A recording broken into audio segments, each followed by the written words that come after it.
चलिए इस क्वेश्चन को देखते हैं। क्वेश्चन क्या कर रहा है, कह रहा P S is the bisector of angle Q P R of triangle P Q R, prove that this statement. ठीक है, तो यहाँ देखिए कैसे प्रूव करेंगे। तो देखो दोस्त, यहाँ पे प्रूव करने के लिए आपको थोड़ा सा कंस्ट्रक्शन की रिक्वायरमेंट है। सबसे पहले गिवन क्या दिया वो थोड़ा मेंशन कर दे रहा है। तो आपको गिवन है दोस्त कि पी एस जो है ये क्या है, बाइसेक्टर है, बाइसेक्टर है of angle Q P R के। और हमें प्रूव क्या करना है, हमें प्रूव करना है दोस्त, प्रूव करना है Q S S R, Q S by S R का जो रेशियो है वो इक्वल होगा P Q by P R के। ठीक है, हमको इसी को प्रूव करना है। ठीक है, देखो इसको प्रूव करने के लिए जो है आपको छोटा सा एक कंस्ट्रक्शन की रिक्वायरमेंट है। कंस्ट्रक्शन क्या है, आपको जो जस्ट इस पी एस के पैरेलल एक लाइन ड्रॉ करनी है जो आर से पास होनी चाहिए। चलिए हम स्केल का यूज़ करते हैं यहाँ पे। तो यहाँ पे जब पी एस के पैरेलल ड्रॉ करते हैं,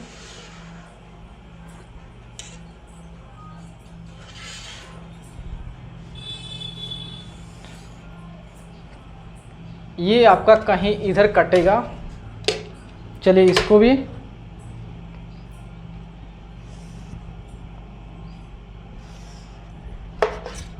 देखते हैं कहाँ कटता है, इसको भी रफ कर देते हैं।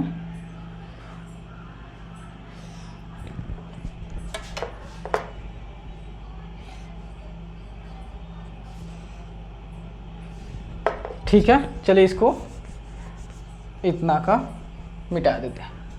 चलिए तो देखिए यहाँ पे जो है इसको मान लेते हैं हमारा ये क्या हो गया, n हो गया। कहीं n इज नॉट मेंशन नहीं, ठीक है। चलो तो यहाँ देखिए हमने कंस्ट्रक्शन किया है, एन आर जो है ये पैरेलल ड्रॉ किया है किसके, पी एस के, पी एस के पैरेलल ड्रॉ किया है। चलिए अब प्रूफ में आते हैं, प्रूफ में आते हैं, समझिएगा। देखिए आप जानते हो कि ये जो है पी एस जो है आपका क्यू पी आर क्या है, बाइसेक्टर है। इसका मतलब ये एंगल और ये एंगल इक्वल होगा।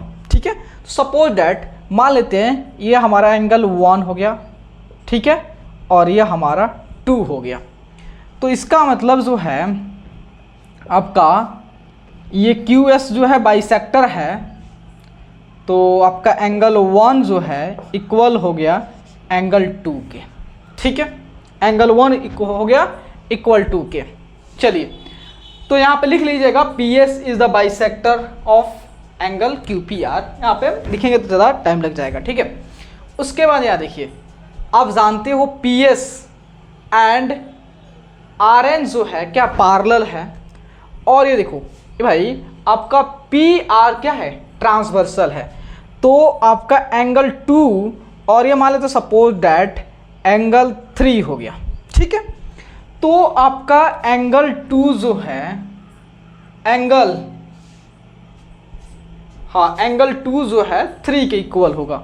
एंगल 2 3 के इक्वल होगा किससे, अल्टरनेट से, अल्टरनेट एंगल से। अरे भाई देखो ना ये पी एस क्या है और एन आर क्या एक दूसरे से पैरेलल है, और पी आर जो है क्या है, ट्रांसवर्सल है। तो ये एंगल और ये एंगल अल्टरनेट से इक्वल होंगे।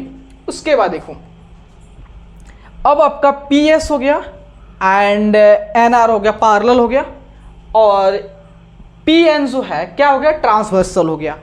तो एंगल 1 और इसको मान लेते एंगल 4। क्या एंगल 1 जो है ये एंगल 4 के इक्वल होगा, किससे, कॉरेस्पॉन्डिंग एंगल से, कॉरेस्पॉन्डिंग एंगल से। ठीक है, तो यहाँ देखो एंगल 1 एंगल 2 के इक्वल है, एंगल 2 3 के इक्वल है और एंगल 1 4 के इक्वल है। तो अगर मान लो सपोज ये हमारा इक्वेशन 1 है, ये इक्वेशन 2 है, ये इक्वेशन 3 है। ठीक है, तो अगर आप इसको लेते हो 1 एंड 3 को, ठीक है 1 एंड 3 चाहे आपका 1 एंड 3 ले लो, 1 एंड 3। ठीक है, तो यहाँ पे देख रहे हो कि एंगल 2 और एंगल 4 ये दोनों के दोनों जो है एंगल 1 के इक्वल है। तो क्या एंगल 2 और 4 आपस में दोनों इक्वल हो जाएंगे? तो यहाँ पे जो है एंगल 2 इक्वल हो गया 4 के, एंगल 2 जो है 4 के इक्वल हो गया। और आप देख रहे हो सेकंड में एंगल 2 जो है 3 के इक्वल है। आप हमने क्या किया, एंगल 1 आपका इक्वेशन 1 एंड इक्वेशन 3 से हमने देखा कि एंगल 2 जो है एंगल 4 के भी इक्वल है। और 2 में देख रहा हूं कि एंगल 2 जो है ये 3 के इक्वल है। एंगल 4 एंड एंगल 3 जो है ये दोनों जो है सेम एंगल 2 के इक्वल है। तो इसका मतलब ये भी दोनों एंगल आपस में इक्वल हो जाएंगे, मतलब एंगल 4 इक्वल टू एंगल 3। जैसे ही एंगल 3 एंड 4 इक्वल हो गया तो आप ट्रायंगल में आना। कौन से ट्रायंगल में? PNR ट्रायंगल में। तो आप जानते हो किसी भी ट्रायंगल्स के अगर दो एंगल्स इक्वल हो जाए तो उसकी अपोजिट साइड्स इक्वल हो जाएंगे। इसका मतलब जो है ये PR और PN क्या हो जाएगा? इक्वल हो जाएगा। इसका मतलब जो है आपका PR इक्वल हो गया PN के। ठीक है, PR इक्वल हो गया PN के। चलिए अब आते हैं, हम जानते हैं दोस्त कौन से ट्रायंगल्स में, अब आते हैं ट्रायंगल QNR में। यहां देखिएगा Q ट्रायंगल जो है नाउ ट्रायंगल QNR में। ठीक है, तो जैसे ही आप QNR में आओगे तो आप देखना कि ये PS जो लाइंस है ये क्या है? इस NR के पैरेलल है। तो क्या इसमें हम लोग थेल्स थ्योरम यूज कर सकते हैं? और थेल्स थ्योरम का जैसे ही यूज करोगे, आप जानते हो कोई भी ट्रायंगल हो और एक लाइन जो है वह ट्रायंगल किसी दो साइड को कट कर रहा है और तीसरे साइड्स के पैरेलल है, तो जो दो साइड को कट कर रहा है उसको सेम इक्वल रेशियो में डिवाइड कर देगा।